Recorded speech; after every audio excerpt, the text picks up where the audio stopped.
वैभव माने मित्र परिवाराच्या वतीने आयुष्यमान भारत व मुख्यमंत्री वयोश्री योजनेची मोफत नोंदणी उत्साहात संपन्न। कराड येथील वैभव माने मित्र परिवाराच्या वतीने तसेच कराड दक्षिणचे आमदार डॉक्टर अतुल भोसले यांच्या पुढाकाराने आयुष्यमान भारत व मुख्यमंत्री वयोश्री योजनेची मोफत नोंदणी कैलासवासी बाबू माने आबासाहेब चौक येथे उत्साहात संपन्न झाली। या मोफत नोंदणी कार्यक्रमावेळी स्थानिक नागरिकांनी व विशेष करून महिलांनी व ज्येष्ठ नागरिकांनी आयुष्यमान भारत व मुख्यमंत्री वयोश्री योजनेचे फायदे लक्षात घेता मोठ्या प्रमाणात गर्दी केली होती। या योजनेचे नागरिकांनी आपल्याला होणारे फायदे लक्षात घेतल्यानंतर हा कार्यक्रम राबवणारे वैभव माने मित्र परिवाराचे व वैभव माने यांचे तसेच कराड दक्षिणचे नवनिर्वाचित आमदार डॉक्टर अतुल भोसले यांचे भरभरून कौतुक केले। या कार्यक्रमावेळी बोलताना वैभव माने पुढे म्हणाले, आयुष्यमान भारत ही लोकप्रिय योजना डॉक्टर अतुल भोसले यांच्या मार्गदर्शनाखाली सर्व समाजातील गोरगरीब सर्वसामान्य घटकापर्यंत पोहोचवताना मला खूप आनंद होत आहे।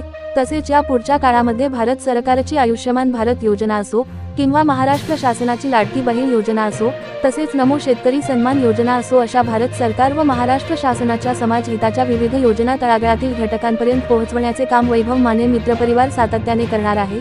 या कार्यक्रमावेळी वैभव माने मित्र परिवाराचे शिवराज माने, ऋषिकेश शेंद्रे, बंटी वाघ, अक्षय कांबळे, सागर माने, सूरज धुमाळ, अजय रायते, अभिजित जाधव, महेश घाडगे, अक्षय शेंद्रे, विशाल कांबळे, अवधूत बर्गे, निखिल मोहिते यांच्यासह सर्व कार्यकर्ते मोठ्या संख्येने उपस्थित होते। न्यूज मराठी लाईव्ह प्रतिनिधी श्री अनिल मोरे, कराड, सातारा।